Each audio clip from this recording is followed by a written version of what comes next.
Oh, here we are, season finale, Split the Difference. I'm your host, Jesse. Today we have the horror Hope. I have my emotional support woolly bug here with me Mhm. today. You had to watch him die 3 times in a row. hmm Yeah, That's what I'm saying. yeah. I couldn't handle my man dying Yeah. so much.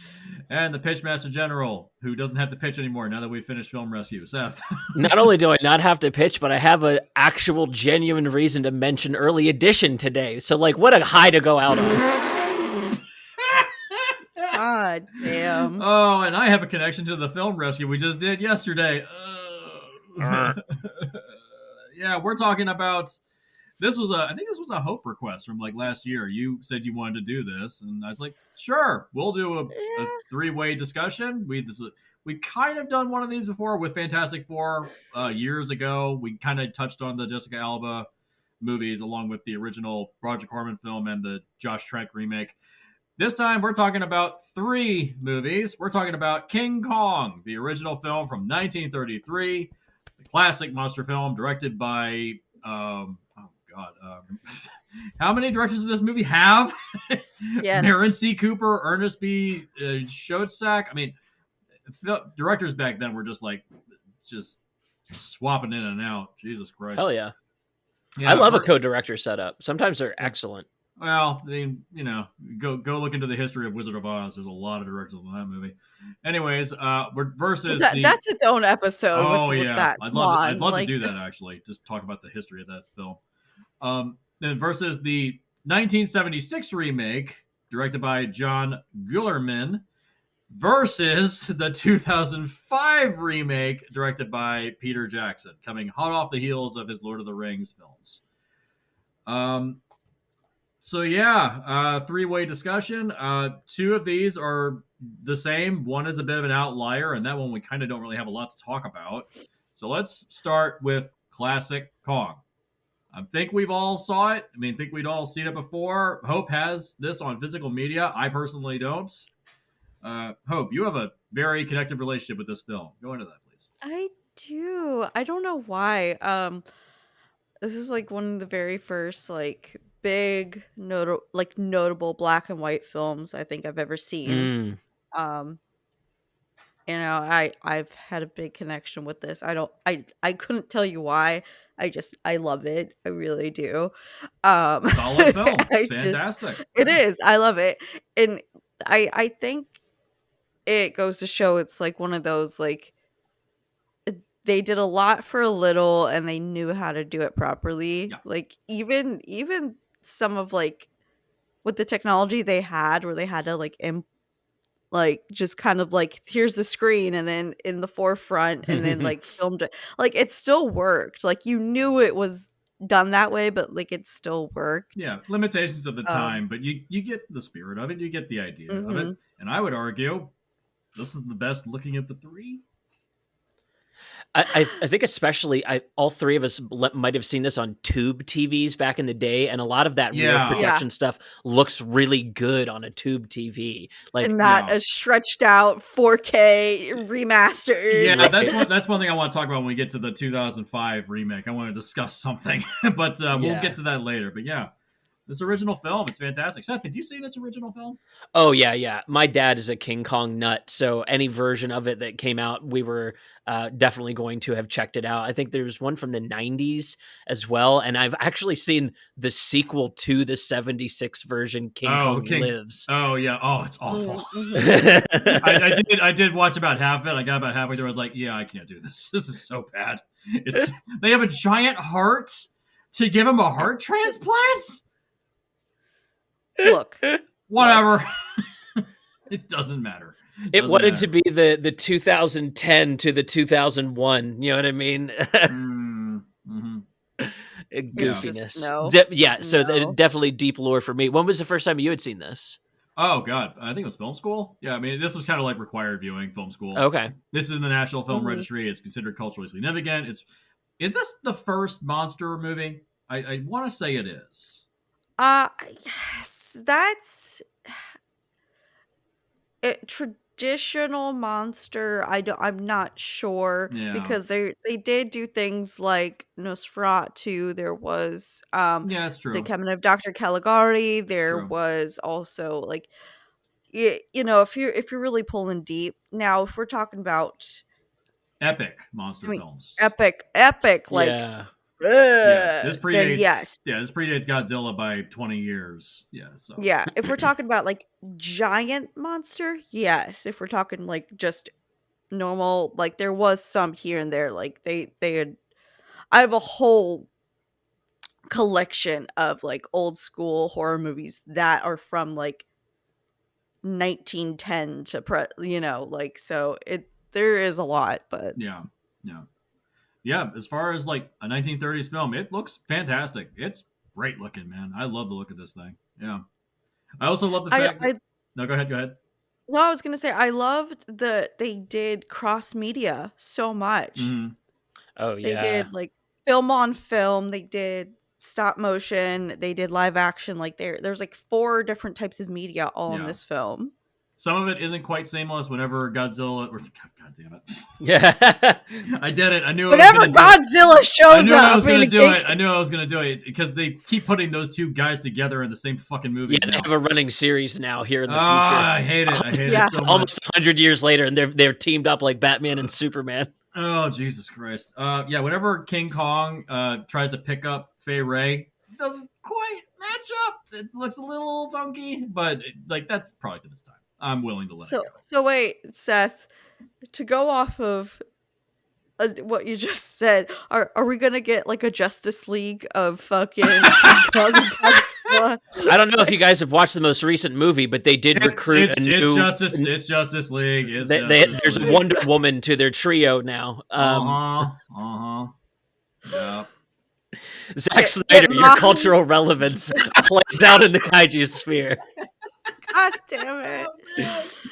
Can't escape it. Can't escape it. Oh, okay. Let's get back to a simpler The time. Kaiju League. Get Yeah, back to I love what Hope was pointing out about the like multiple media uses here, because this is like early filmmaking to be pitching that kind of an idea, right? Where it's oh like, Yeah. god, yeah. where it's going to be like prestigious, like really, really excellent on location shooting mixed with old form, B movie cross rear projection, claymation, puppeteering. Like, I love when a Mhm. project like this feels like the 1930s version of Everything Everywhere All at Once, where it's like A you little can bit of kind of see everything. all the different kinds of filmmaking Yeah. getting pulled into one movie.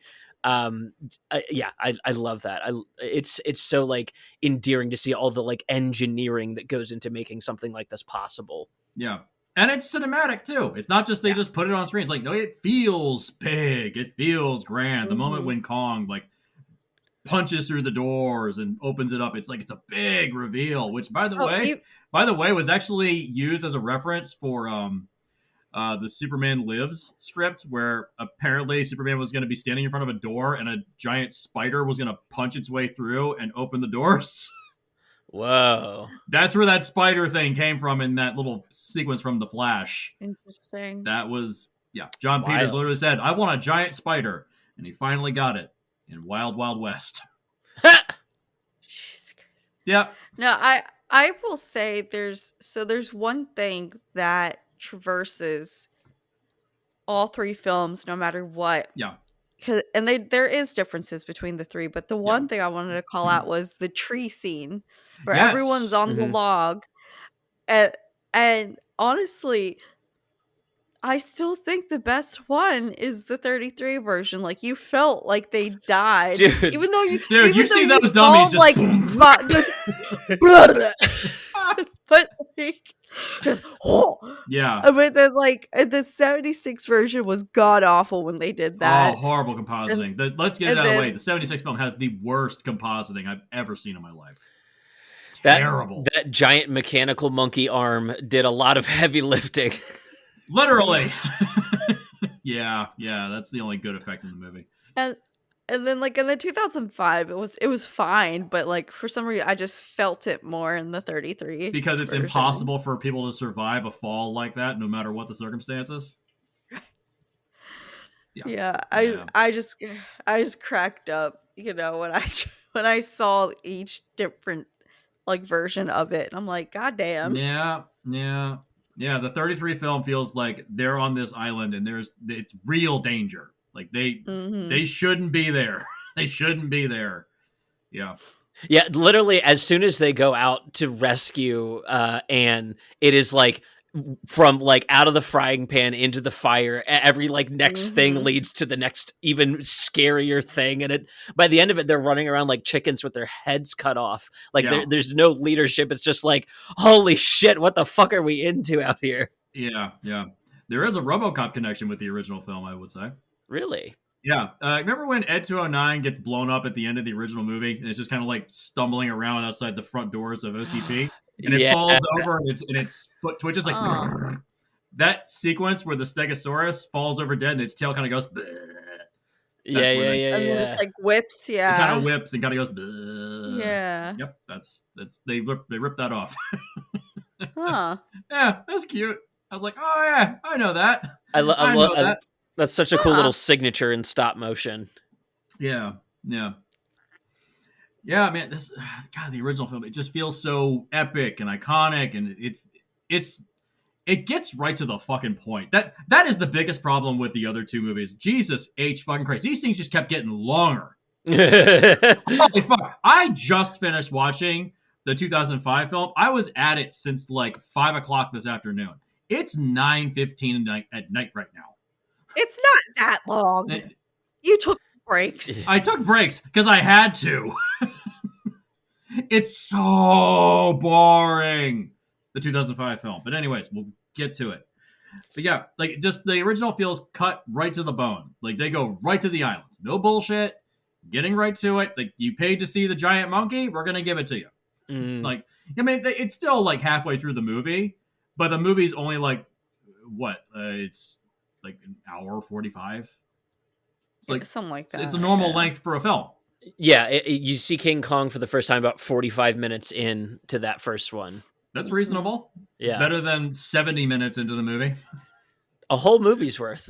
Whole movie's worth is already Right. there before you actually get to the actual good shit. God. Oh, yeah. Let me see my notes to see. I had one big note about this original film. Yes, I wanted to play a little game with you guys. Okay. Okay. I want to play a game called Is It Racist?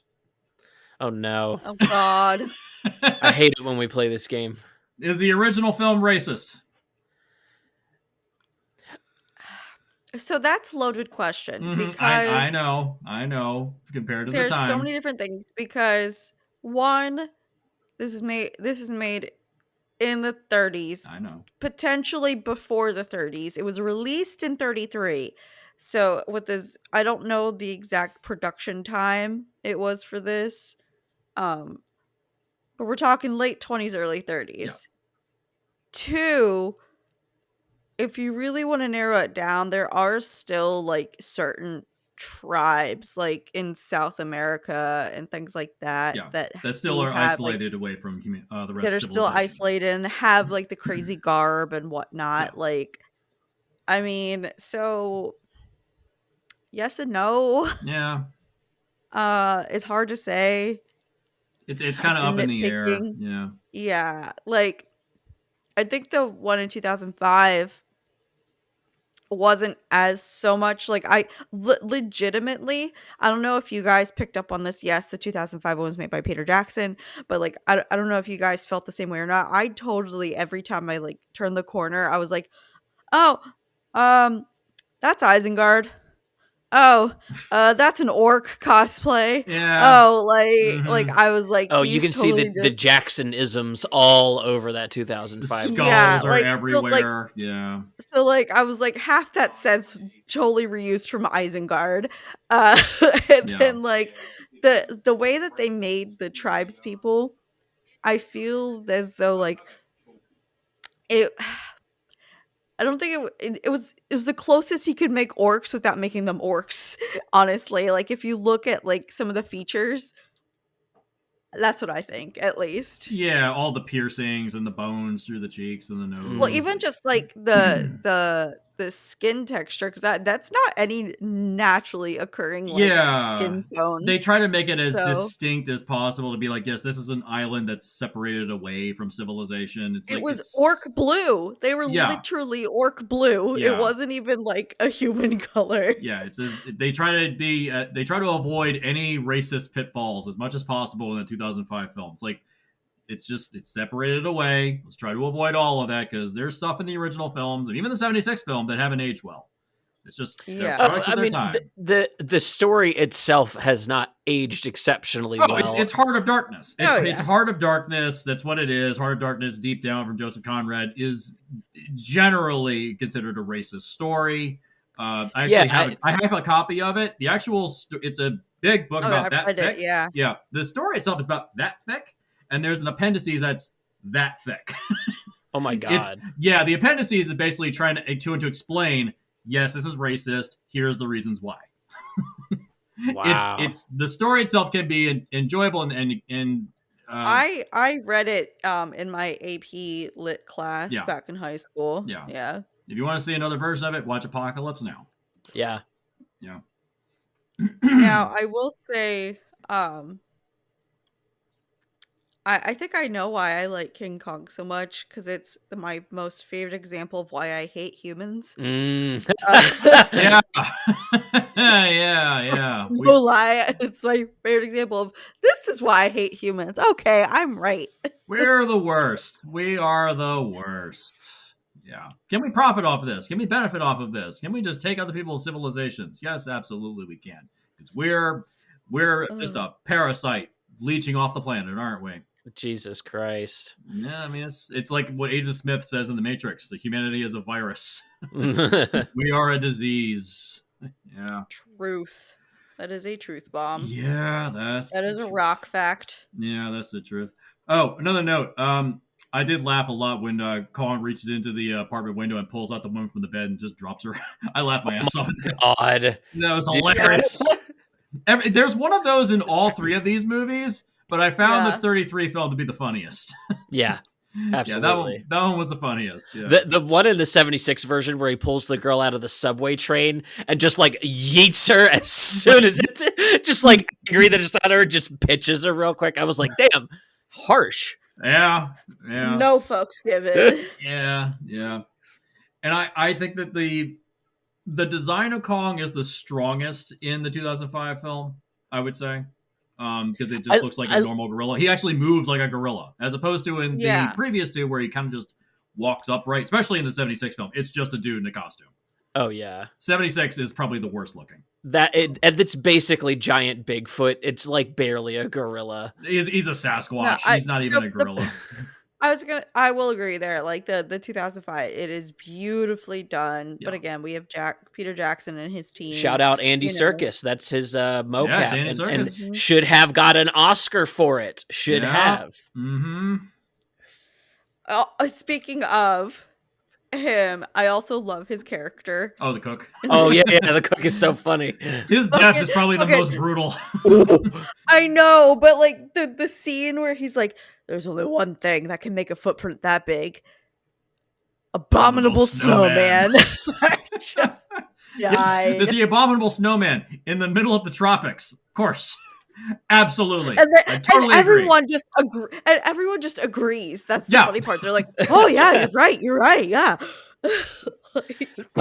Great deduction there. Wow. There was something that came out, I want to say it was an article, it came out like a couple of months after the 2005 film. Somebody said there was like a gay relationship between Andy Serkis' character and the cook, or it was Hayes and Jimmy's character. There was something like that. I watched it. I just finished watching. I was like, "What the fuck are you talking about?" No, that's more like father-son relationship. Yeah, I think they were just trying to just.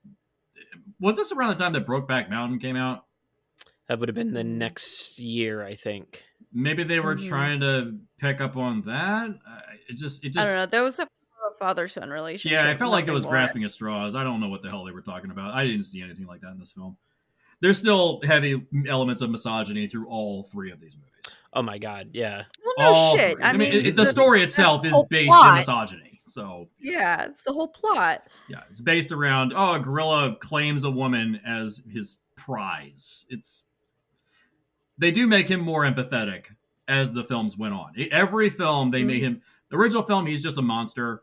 76, they make him a little more empathetic, but he's kind of a violent murderer by incidents in New York. And then in 2005, he's a much more empathetic. You can feel a lot more sympathy with him, especially when he gets killed at the end. They hold on his body falling from the Empire State Building a long time. So yeah. Yeah, that I remember as a kid not really being able to finish these movies just because of how sad it was. Like I would just, I'm like, I'll watch half of King Kong. Yeah, they killed my man. Yeah. Well, I think we kind of said a lot about the original film. We love it. It's perfect. It's on Max. Warner Brothers has the rights to it. Worth watching. Worth owning. The one that we all kind of agreed we don't much talk about is the 76 movie. I have a little bit to touch on. A little bit, not a lot. Yeah. Yeah. It I don't hate it. I don't hate it. So I actually have a question for both of you. Yeah, go for it. So now in the 33 and the 05, the name of the female we have is Anne, Yeah. Yes. Oh, I know what you're going to say. Yeah. So how much do we think that someone fucked up a typo in the script and went with it? Because they didn't want to change it, or did they really just want to name this woman Dawn? Yeah, they could have just said Dawn and it would have been fine. They even call it out in the movie. Yeah. Yeah. So do you think that someone meant to write Dawn and then typo and they got too far in and they're like, fuck, well, that's her name now. A pissed off, underpaid PA changed it in the script just to fuck with everybody. Exactly. Because I was like, what? What fucking name is this? What a 70s-ism. You know what I mean? How different can we be? I mean, right. I will say the explanation as to why they go to the island is different enough between the three films. It's okay, it's not a film crew, it's an oil drilling company, and they find this island in satellite imagery. They find, hey, there's this island. We don't know what it is, but they just assume there's oil there. That's not really how oil drilling works. You have to go prospect it first before you just arrive with Listen, they had some of that bubbling crude there, man. Texas gold. You can only take you 10,000 years before you make anything worthwhile. Otherwise, it's just moose piss. I will say the cast was pretty stacked. I like. There's a huge cast for the 76 film. Jeff Bridges, Jessica Lange, Charles Grodin, Renee Albrianos, who played Odo in Star Trek Deep Space Nine. Big, great cast. It's just, I just kind of wish they had a little more to do. Jessica Lange doesn't. This is her first film performance. Her performance is odd. Look at the character. The character itself is odd, but yeah, her performance is very strange. It also feels even more exploitive than the other two films because there's moments when she's getting her dress ripped off by Godzilla, and she's almost by nude. Who? Yeah. By who? By who? By Kong. That's not what you said, buddy. Wait, who said it? What did I say? You said Godzilla. Play the tape back. You said Godzilla. Damn it! I did it again. No, yeah, it's very exploitative. It's very ogling. I agree. I will get it one day. Kind of want to watch a Godzilla movie now. Right. Yeah, but yeah, Kong, he peels off her dress at one point, and she jumps into the water. You can see her body through the dress. It's they gave her very sheer clothing. It feels this feels like the sleazy, exploitative remake. It feels, it's very 70s. Very 70s. Yeah. That's a good way to put it. It is very 70s. I like that the movie forgoes any opportunity to do the stuff that we liked from the original, like the dinosaurs and all gone. It's nope, this is the scientific version, and because we cut out all of the cool stuff, here's 20 minutes of voguing. It's so the music that is playing during the montage where they fall in love on the ship. I was like, this is ham-fisted as fuck. This is rough. Yeah. I mean, we have one We have one I will creature on the say island. It's a big snake. That's it. the one thing I did love, like one of the lines in the movie was, "Dwan, I love you. Now shut up!" Like, just, Right. Yeah, she's just the girlfriend getting drug along.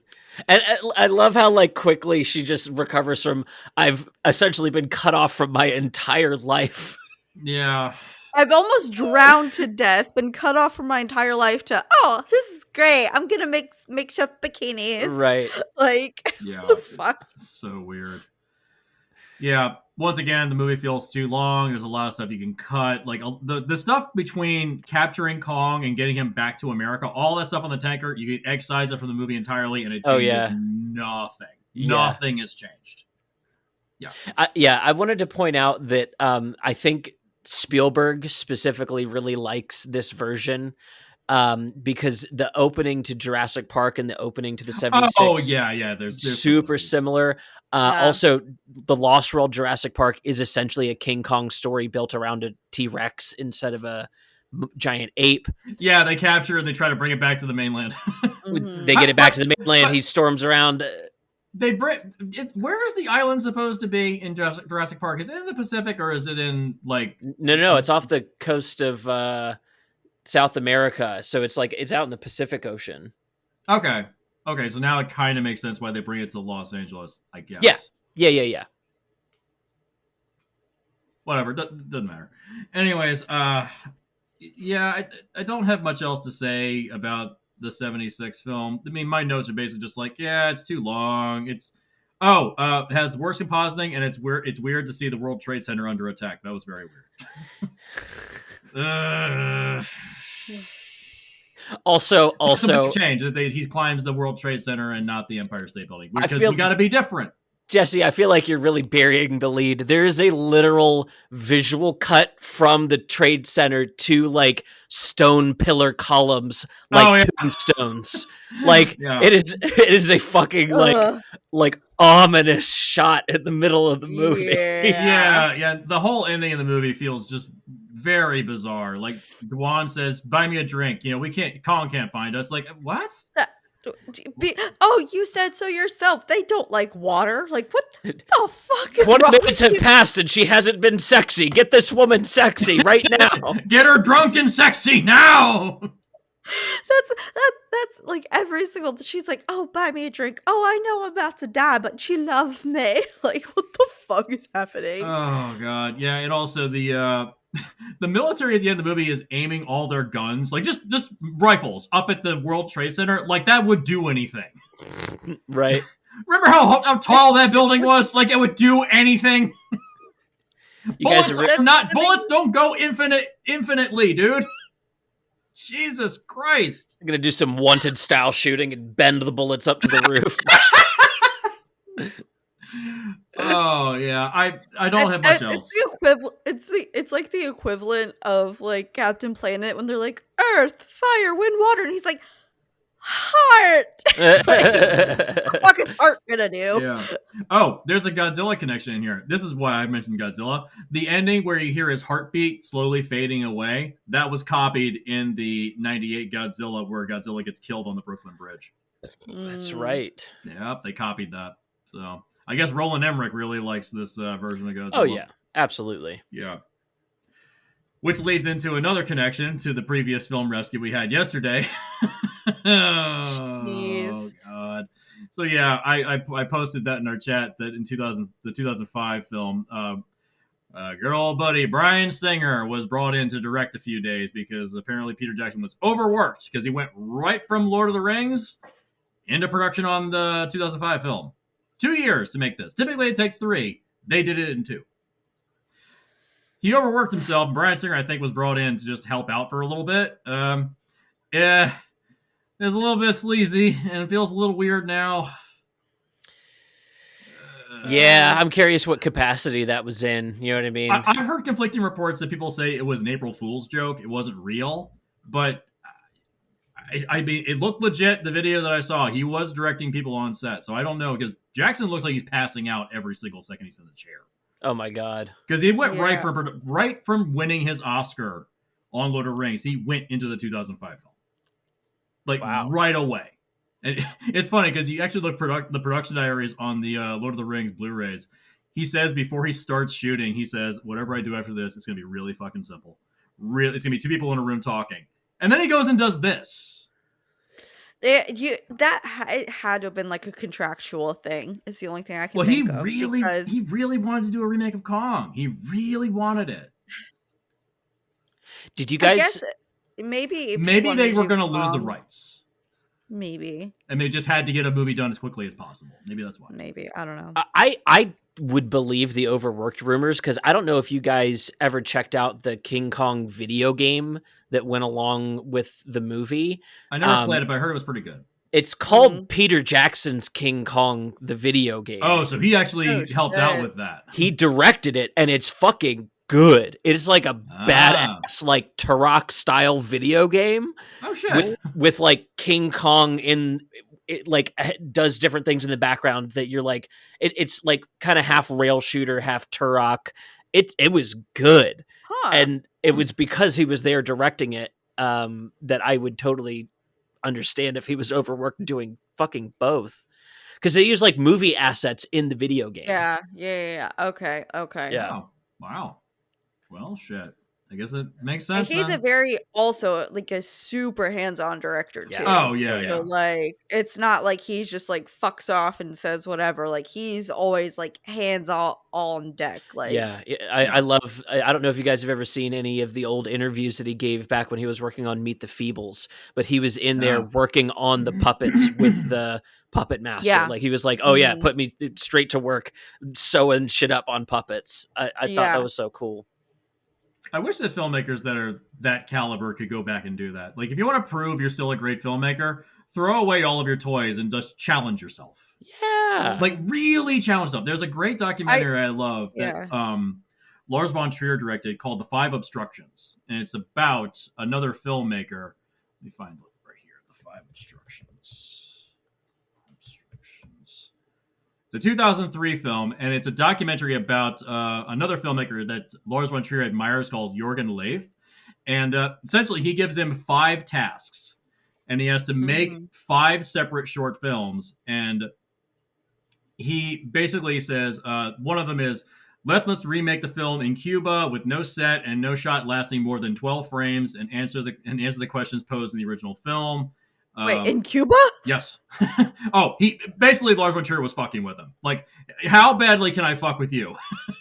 Wow. Yeah, and another one is you have to remake the film in the worst place in the world, but not show the place on screen. You have to make an animated film. You have to remake the film as a cartoon. Like, yeah, it's very, very bizarre. It's definitely worth watching. High recommendation on that. Because he challenged his other filmmakers, like, hey, all your toys, put them in the toy box. See if you can do it. Yeah. You said it was called The Five Obstructions? Yeah, The Five Obstructions is very, very good. Okay. Yeah. And that's kind of the problem I have with Jackson is that after Lord of the Rings, it's just like all the toys are just all over the floor for him. And that's really, I think, what killed the 2005 for me is that at the time, we all loved this. We all saw this in theaters. Well, you didn't hope. This is your first time watching this, isn't it? So I've seen it in bits and pieces. I had never seen it all the way through. Okay. I'd seen it like it would be on TV and I would see like an hour of it, or I'd be like out and I'd see clips of it, or like I've never. So I've seen it, you know, but I've never. This is the first time I've like sat down, opened the eyes. Watch. How long did the eyes stay open before you started to doze off? I actually got halfway through. So right when Kong shows up, then you start to fall asleep. because I was struggling, and then I was like, all right, I'm gonna take a nap so I can be awake for Kong. Yeah. And then yeah. This movie is way too long. Bloated is the word we should all use here. Yeah,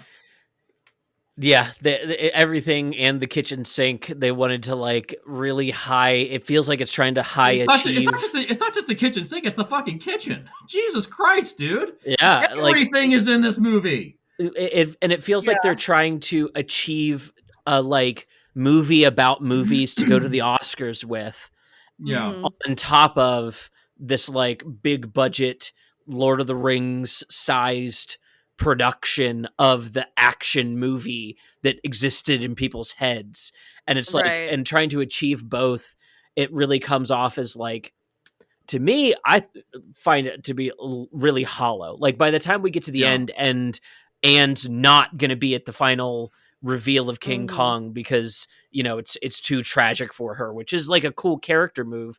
She still ends up like running to him like he's the Beast at the end of Yeah. Beauty and the Beast, and it's like Yeah.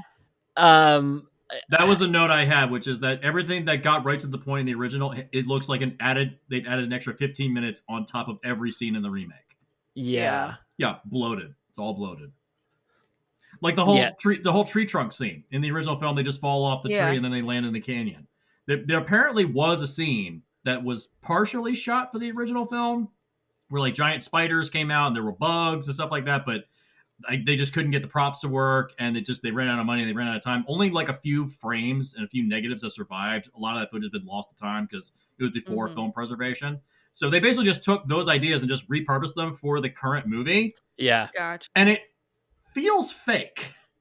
Like if I had giant bugs all around, I hate bugs in general. If I had like giant crickets and shit, I'd be like, get away from me. Like everybody in this movie is just like not reacting. There's so much CGI. The Brontosaurus just... Stampede is the worst part. Oh yeah. It looks ungodly fake. And it's funny because you can see the beginnings of the ideas that will pay off in like Tintin later with that, what they're trying to do with a sequence like that. Rube Goldberg levels of action, which makes sense in an animated movie, does not make sense with live action. Right. People. Right. Yeah. So yeah. And it's crazy because George Miller is doing this fucking shit in his sleep too. Well, hey, even Furiosa got up to 2.5 hours, and we all agree it was a little too long. Yeah, that was a smidge. Yeah, smidge too long. But yeah, is there anything we actually like in the 2005 film? I like the references to Dead Alive, the Sumatra monkey. That was kind of cute. I was like, oh, yeah. I was like, that's nice. Kyle Chandler's here. Very always happy to see him. God and damn like it. hamming it up to. No, let me launch a serious point. He does the like era specific actor so well. Like he really is so like smarmy charming in a way that like he's normally playing like such a like straight man in anything else. So it's really fun to see him like really ham it up and like put the mustache, like when he sees the drawing on his face, he like puts the comb over. Hope's trying to do something. Puts the comb over his lip to do the bit. I really do enjoy Kyle Chandler's like ham up. For those that aren't watching the YouTube channel, Hope really needed to use the bathroom, and the camera followed her all the way. This is why it's worth watching the YouTube stuff. I didn't even see the chat pop up down there until now. Yeah, welcome to the YouTube portion. If you're here on audio, jump into this time mark and you can see the shenanigans. Yes, so it's a great time over here. Join us. Genuine compliment to Kyle Chandler, my early edition boy. I don't think that his turn as an action star really worked at the end because like he swings in literally on a rope like a Indiana Jones style action adventure character, and I don't quite buy it. Yeah, he's an actor, and yet he immediately knows how to fire weapons. It just doesn't feel believable to me. Yeah, maybe the execution isn't what I'm complimenting here, more the like performance that he's giving. The story itself is ugly overall. Like it's just there's so much to do for every character, and so much of it's just like to show the acting up. Like Naomi Watts is really going for it, and I don't know if it exactly works at all times. This is one of the few times she's actually done a big budget film. The only other one she's done like big budget is I think she was in 2 of the Divergent movies or something like that. I've never seen them personally. I don't care for those young adult films because they all feel bloated and pointless. Oh yeah. But yeah, like she Hard to typically agree. stays away from those kinds of movies. She typically does like lower budget independent stuff, lots of David Lynch stuff. She's an actor's actor. Like I act because I enjoy it. It's not because I need money. It's like maybe this was a money thing because we all agreed she's not very well cast. She feels like she's there because she was big at the time because of Mulholland Drive. Yeah, There yeah. are but there are other actresses I would probably have put in this role. I actually misremembered and thought it was Nicole Kidman for like the longest time. They look But exactly the same. I straight up, I was like, oh yeah, Nicole Kidman's in that one. She's a really good actor. I'm looking forward to, and then it was Naomi Watts, and I was like, fuck. Well, they're like besties or something like that. I mean, they're both Australian, so you know. Yeah. It's a very Australian movie overall. I mean, it had to be. They filmed at those studios. So. It's true. My affinity for Australian filmmaking abounds here. Like if I'm going to stack them up, I have a couple questions for when Hope gets back. But if I was going to stack them up, I think like it's the 33 first, and then the 05, and then the 76. Yeah, I would go with that. Yeah.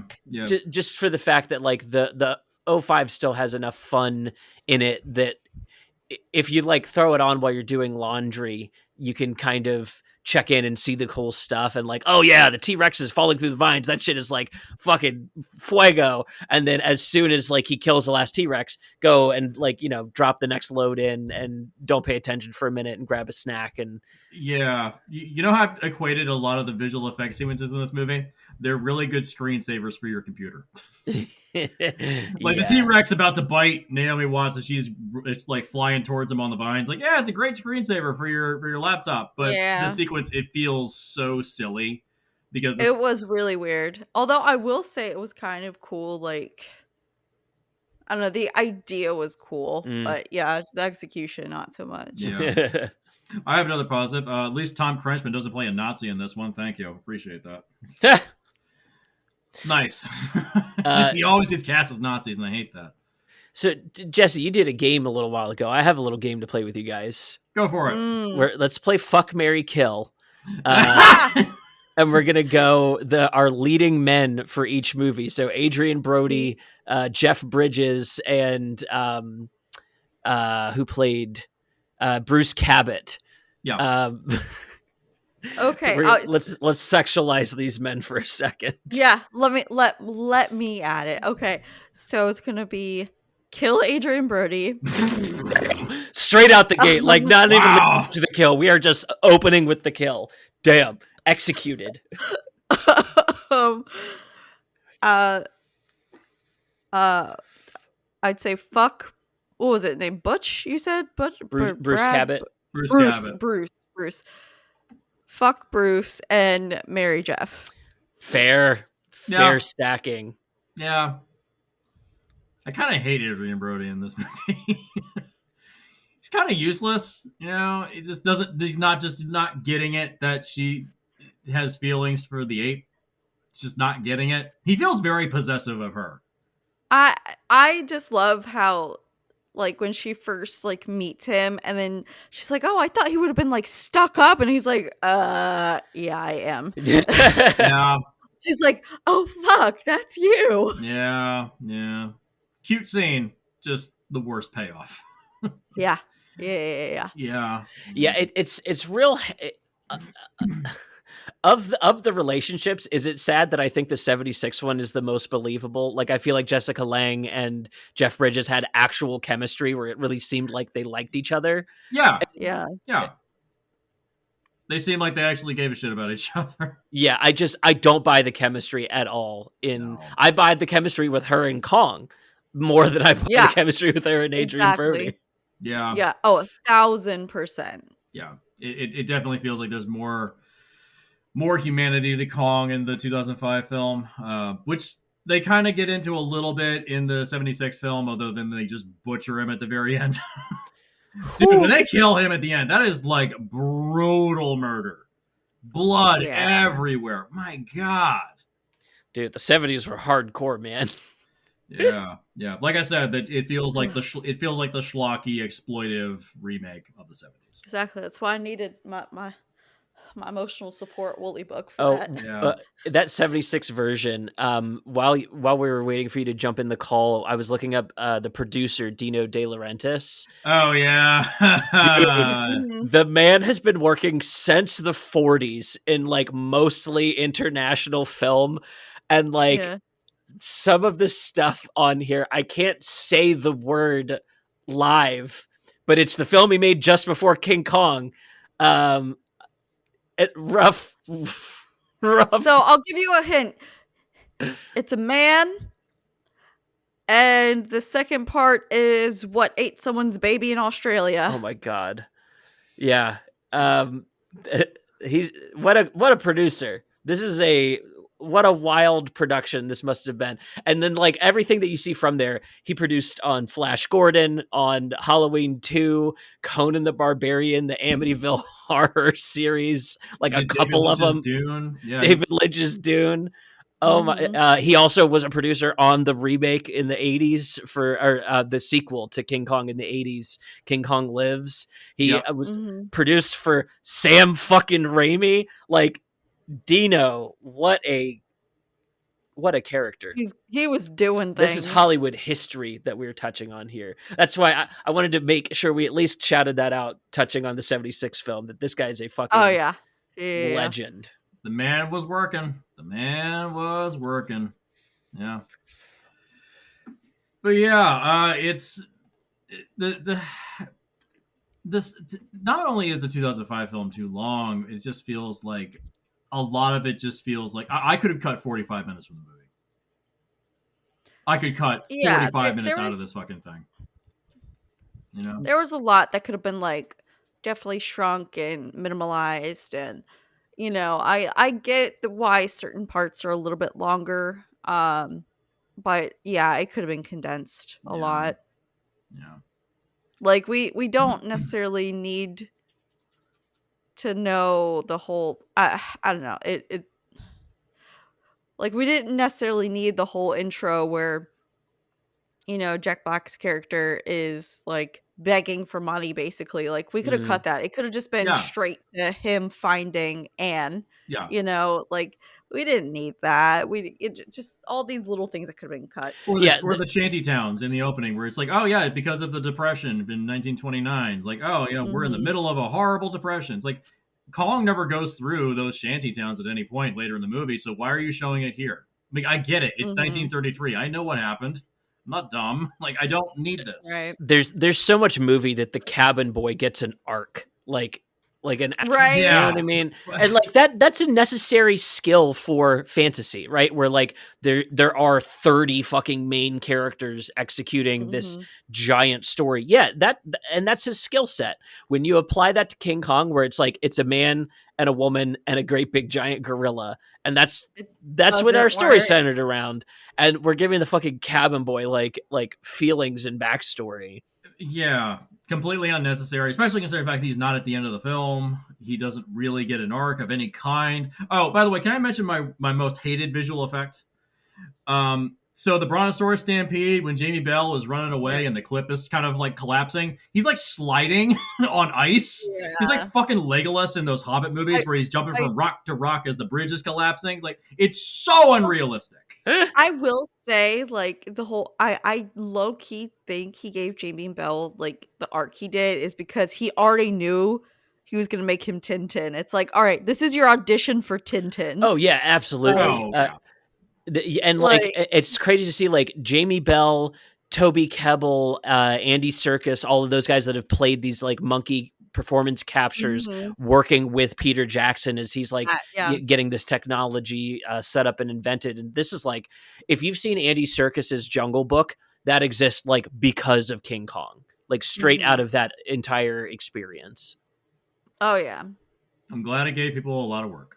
So. Yeah, it's like these are like cool tentpole films in the industry where like I feel like the reason this one is a little lackluster kept it from having any kind of like cultural significance. Like the next King Kong that we care about, I think, is the one that's in theaters right now. You know what I mean? Like that is Yeah, the next that's the most one we gave a culturally shit about. significant Kong, based on the memes I see on the internet. You know what I mean? Nobody's really making fan cuts of Peter Jackson's Kong, which would be cute. Like I would watch. Yeah.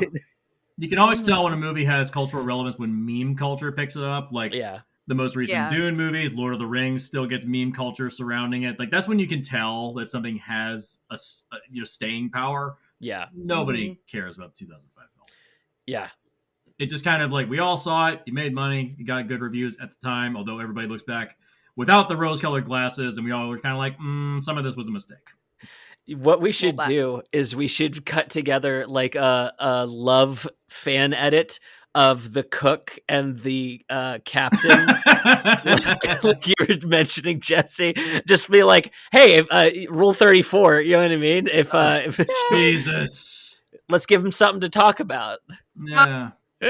Let's make like a fan edit of just Andy Serkis's character. Yeah. Just like, I would love uh, that. I would love that.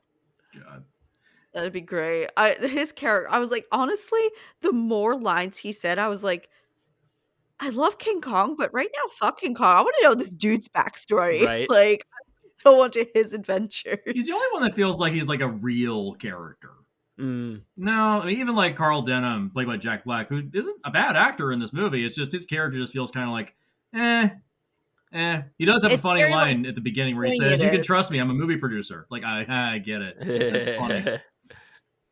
He's so tragic. He's such a tragic character to see. Like, I think it's one of Adrian Brody's like good lines in the movie where he's like, that guy has an affinity for like, messing up or fucking himself over or something like that. It's so tragic to watch. Yeah. Compared to like his counterpart in the 76 movie that is like such a megalomaniac. He's so like over the top and villainous. Like you can at least feel for Jack Black. Yeah.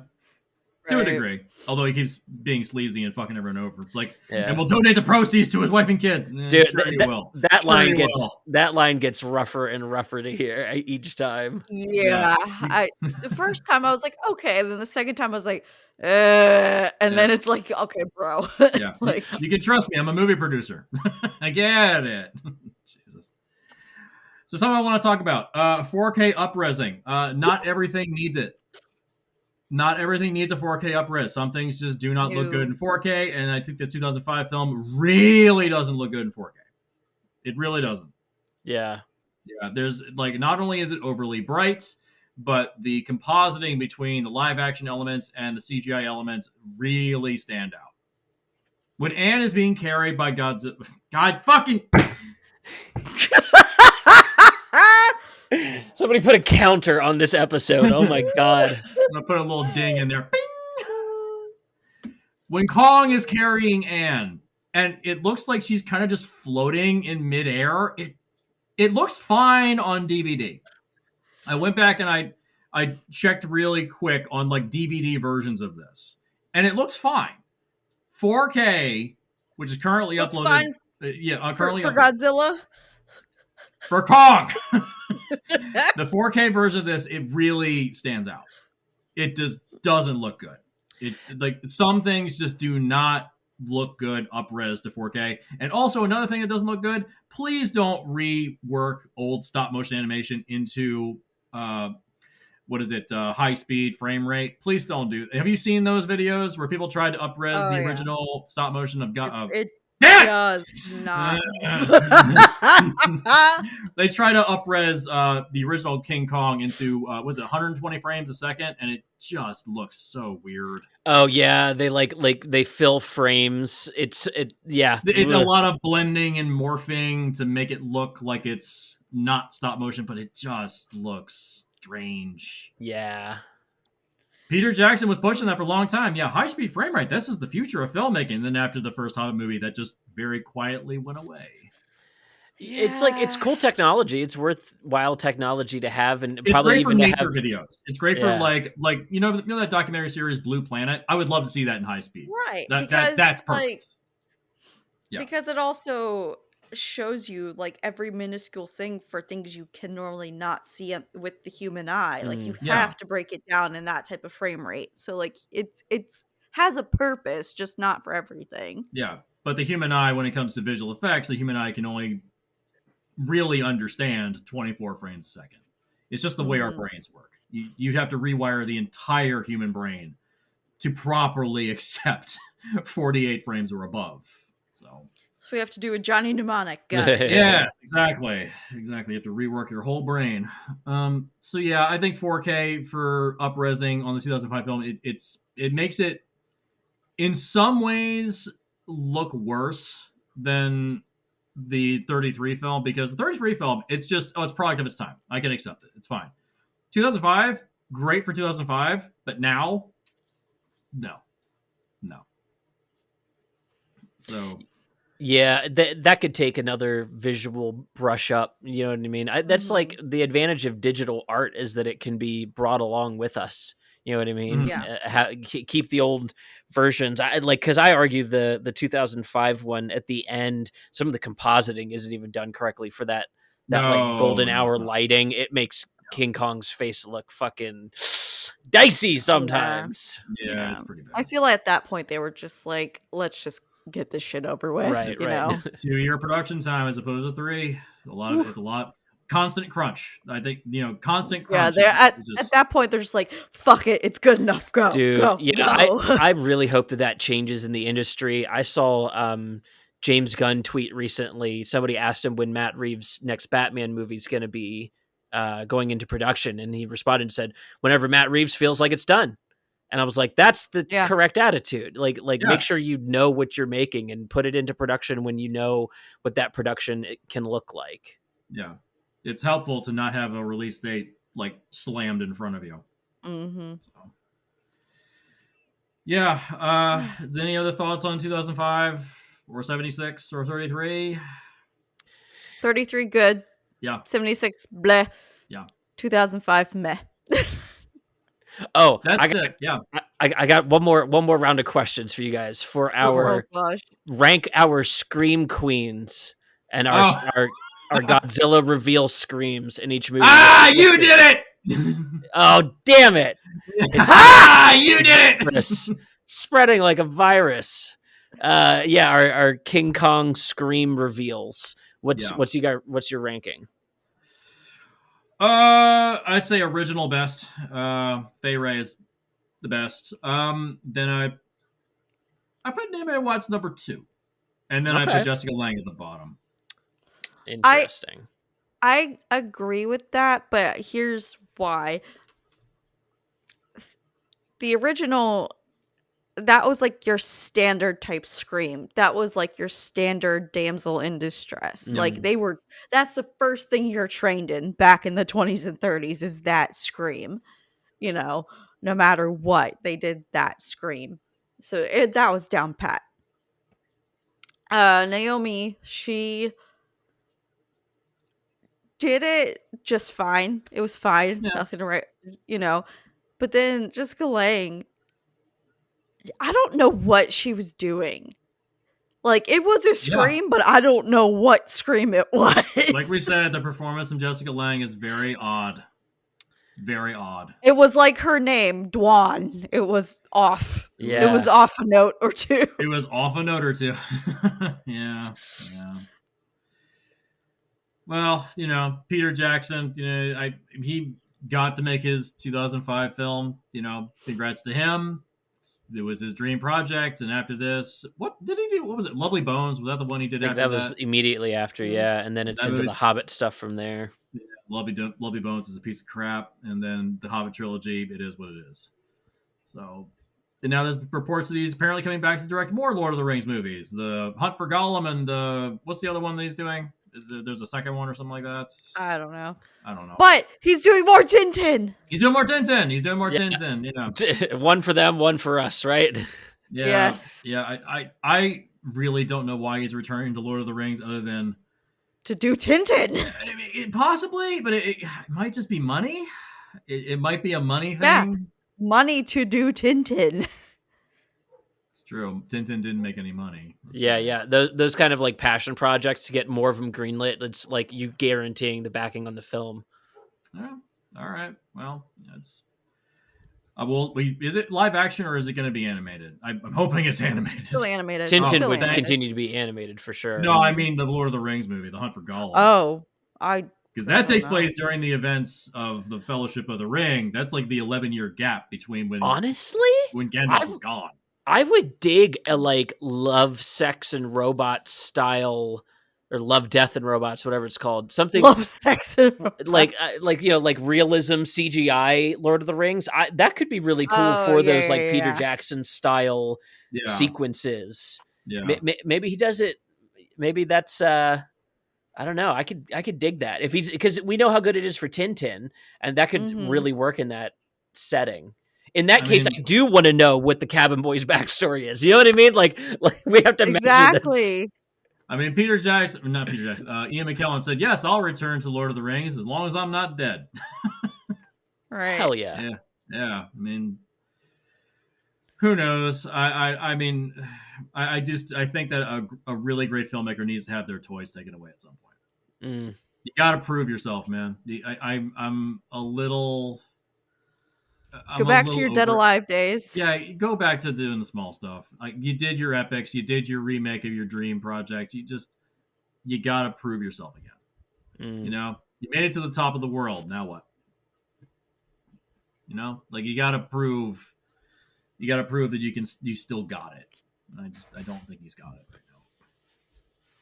now. I assumed that he was doing it because he needed money because he might be getting divorced because he's got like 4 kids and that's a lot of alimony and a lot of child support. Oof.